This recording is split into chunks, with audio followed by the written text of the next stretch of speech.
Coba kita bahas tentang suhu. Ya. Jadi udang faname itu dapat hidup pada suhu antara 20 sampai 36 derajat Celcius. Ya, dengan goncangan harian ataupun fluktuasi yang tidak lebih dari 2 derajat Celcius dalam satu hari itu. Ya. Suhu optimal itu pada kisaran 26 sampai 31 derajat Celcius.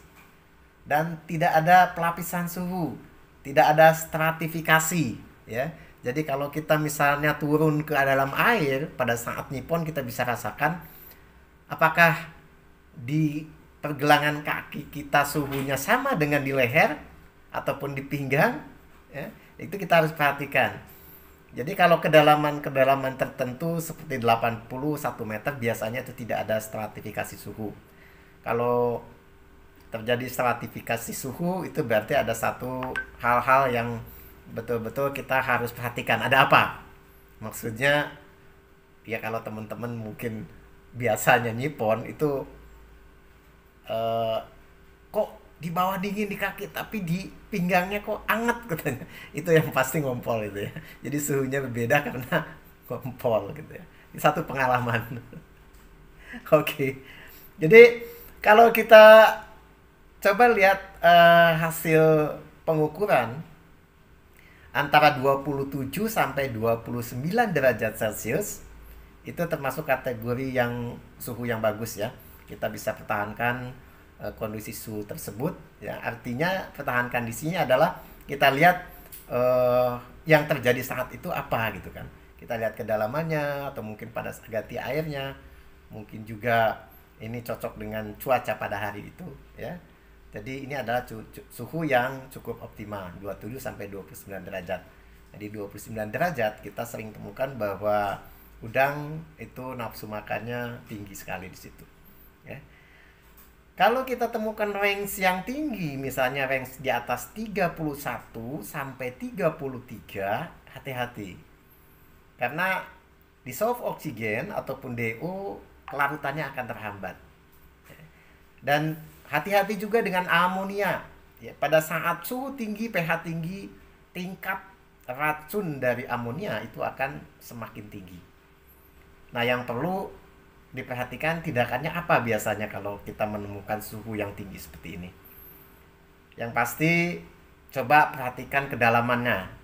Biasanya kedalaman air ini kurang ya. Apalagi kalau kedalaman cuma 50 cm, ini suhunya biasanya panas sekali. Stratifikasi tidak ada tetapi suhu biasanya panas. Nah, kedalaman yang ideal biasanya di 80, 100 apa 120 itu biasanya suhunya stratifikasi tidak ada dan kondisinya cukup optimum. Nah, kembali lagi tindakannya adalah kita tambah tinggi airnya kalau memang itu panas sekali ya. Dan yang kedua, kita bisa tambah kincir, diaerasi dengan sempurna. Artinya dengan penggunaan kincir maka air akan teraduk. Di samping itu air juga akan ada arus ya. Kemudian oksigen dari atas bisa terjadi difusi ya. Kemudian stratifikasi itu bisa dihindari dengan adanya penambahan aerasi atau penambahan kincir. Dan seperti biasa bahwa memang kalau kita temukan suhu yang tinggi ini adalah pada waktu siang hari ya. Nah, kemudian kalau kita temukan di suhu yang rendah yaitu yang 24 sampai 26. Nah, itu hati-hati ya. Biasanya udang tidak mau makan ya ataupun nafsu makannya menurun. Apa yang harus kita lakukan? Yang pasti potong pakannya ya. Jadi persentasenya bisa berkisar antara 5, 10, 20, bahkan mungkin bisa dipuasakan satu hari. Karena suhunya rendah. Udang biasanya tidak mau makan. Dan perhatikan juga biasanya H2S kalau suhu rendah itu tingkat racunnya itu menjadi meningkat. Nah, tadi saya katakan bahwa potong pakan atau pakan cukup ditekan ya untuk menghindari penumpukan pakan yang berlebih. Kemudian pada malam hari tersebut bisa juga kita berikan pengapuran, ataupun mungkin kita ada kasih sodium perkarbonat atau SPC ya. Itu juga bisa memberikan penambahan oksigen ya. Dan biasanya ini terjadi di malam hari. Nah, kalau kisaran suhu 26 sampai 29 ini kisaran yang lebar ya. Kita perhatikan tentang tinggi air kembali dan kecerahan biasanya kita lihat ya.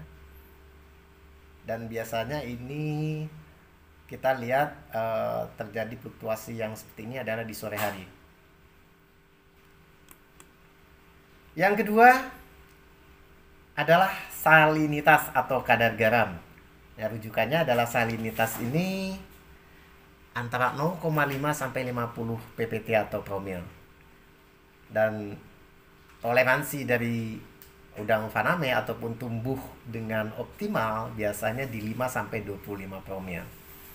Dan kita harus hindari goncangan untuk perharinya paling tidak di bawah 2 ppt atau 2 promil. Nah, di lapangan kita biasa melihat salinitas 25 ppt. Nah, ini baik ya. Ini merupakan salinitas yang optimum yang diperlukan oleh udang faname. Kalau setengah ppt rendah ya. Biasanya terjadi kulit lembek, gagal molting. Nah, di sini biasanya untuk salinitas yang rendah, mineral-mineral makro maupun mikro itu juga kurang. Sehingga terjadi kulit yang lembek, soft cell, kemudian terjadi gagal molting ya. Tindakan yang harus kita lakukan adalah pemberian kapur-kapuran, pemberian mineral ya. Dan pemberian mineral ini bisa dilakukan melalui oral ya, dicampur pakan ataupun ditebar ke tambak langsung. Nah, dosis itu harus kita perhatikan juga. Nah, kalau kita menemukan salinitas 35 ppt, ini termasuk tinggi.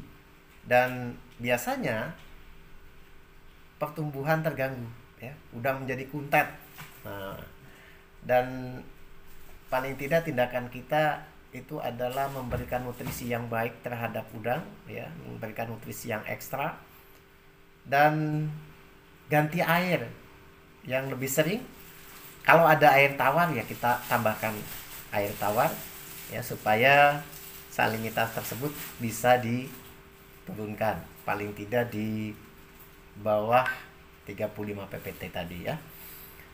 Dan kita juga pernah menemukan di tambak udang itu salinitas sampai 40 ppt. Nah, ini tinggi sekali ya, yang pasti akan berpengaruh terhadap pertumbuhan. Dan udang sering stres. Dan juga penyakit gampang sekali untuk masuk. Nah, yang pasti kembali bahwa nutrisi harus kita perhatikan di udang yang punyai ataupun di air yang mempunyai salinitas yang tinggi ini. Dan ganti air juga mungkin lebih sering. Kalau memang punya air tawar ya sedikit demi sedikit kita masukkan air tawar dengan goncangan perharinya tidak lebih dari 2 ppt. Ya, mudah saja untuk menghitung bagaimana untuk menurunkan salinitas dengan rumus keseimbangan ya. V1 kali N1 sama dengan V2 kali N2. Misalnya tinggi air kali salinitas ya dibagi tinggi air yang kita inginkan, itu akan mendapatkan salinitas yang kita inginkan.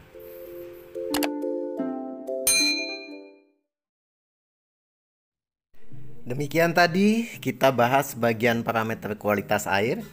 Dan untuk selanjutnya, supaya tidak ketinggalan kelanjutan dari video ini, kami mohon untuk dibunyikan loncengnya, di subscribe, dan kalau memang video ini dirasa bermanfaat silahkan di share, like, dan di komen.